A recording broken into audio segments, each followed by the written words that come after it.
Bonjour à tous, je me présente brièvement, je m'appelle Vincent Jolivet, je suis à ma dernière session de la maîtrise en gestion du développement international et de l'action humanitaire. Et aujourd'hui, je vais vous faire mon partage pratique sur donc, comment faire pour être un consommateur ou un gestionnaire responsable. Et je vais vous parler d'une pratique qui est donc plus ou moins récente, qui est le minimalisme. Alors, on a de plus en plus de personnes qui se mettent au minimalisme ou au less is more en tant que nouveau mode de vie. En fait, le minimalisme, c'est consommer moins mais mieux.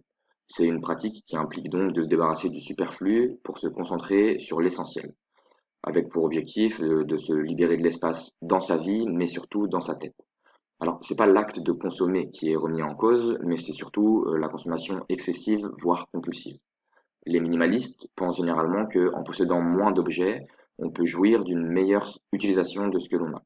Alors juste sur la droite, je vous ai mis les 6 clés pour devenir minimaliste, pour commencer du moins. Alors on va avoir la prise de conscience, les questions à se poser, le désencombrement de la maison, le désencombrement de sa vie, comment consommer différemment et enfin ressentir la liberté.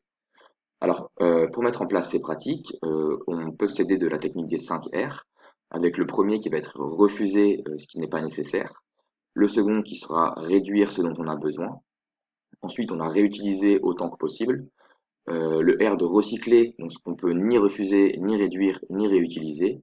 Et enfin, le R de retourner à la terre en compostant tout le reste.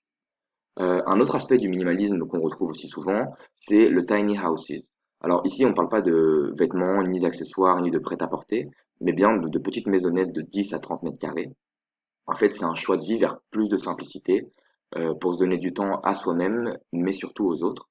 Et on peut observer plusieurs témoignages de personnes qui ont essayé le tiny houses, qui expliquent que c'est une pratique qui libère de l'espace physique et aussi mental.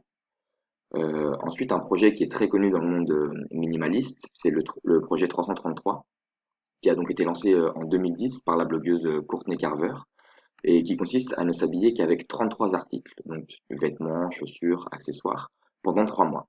Alors, est-ce que vous vous sentez prêt à passer au minimalisme? Pour ceux qui sont intéressés, j'ai un petit jeu à vous proposer, donc voici les règles. D'abord, il va falloir donc préparer une capsule d'habillement et choisir donc 33 pièces parmi vos vêtements, bijoux, chaussures, vêtements d'extérieur et accessoires, ceinture, écharpe et gants.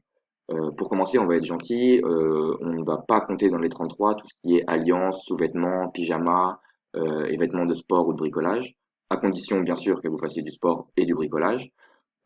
Et tout le reste sera emballé donc dans des cartons hors de votre vue et à ressortir donc dans 3 mois pour la prochaine saison. Donc je vous souhaite bonne chance à ceux qui veulent essayer. Et ensuite, moi, pour aller plus loin sur le minimalisme, je suis allé voir quelques vidéos donc de plusieurs youtubeurs et je vous en ai mis deux, donc une de Super Eco et une de Patiline, qui donc ont essayé le minimalisme et qui font un retour sur leur expérience. Donc, qu'est-ce qu'ils ont trouvé bénéfique, qu'est-ce qu'ils ont trouvé un peu moins intéressant, qu'est-ce qui était facile, difficile. Donc, je vous laisserai aller les regarder si ça vous intéresse. C'est des petites vidéos d'une 10-15 de minutes.